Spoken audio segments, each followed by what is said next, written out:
riusciremo probabilmente ancora forse oggi a avere un trend importante domani, però poi la macchina probabilmente si fermerà perché ci sono alcune situazioni in cui dovranno fermare anche le convocazioni fatte per gli over 80 perché non abbiamo vaccini a sufficienza. Campagna vaccinale costretta allo stop per mancanza di materia prima. 83.000 dosi di Pfizer sono arrivate ieri, ma il resto va a singhiozzo. Le 38.000 di Moderna previste per domani arriveranno solo venerdì, mentre le 100.000 dosi di AstraZeneca programmate per oggi giungeranno probabilmente in Veneto sabato mattina, con le aziende sanitarie costrette a rivedere tutto. In bilico anche la vaccinazione degli accompagnatori over 65 e degli ultra ottantenni. Non è detto che ci sia in questi giorni la dose anche per loro. Questo cosa implica? Lo diciamo già, in modo che sia chiaro che gli eventuali accompagnatori che ci sono non si sa se si riescono a venire vaccinati o no. In ogni caso, da quando entrerà in funzione il portale, anche gli accompagnatori dovranno prenotarsi online.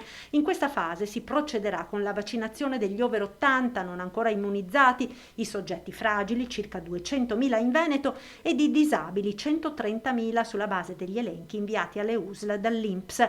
Nel caso di minori disabili verranno vaccinati nella fascia dei fragili i genitori.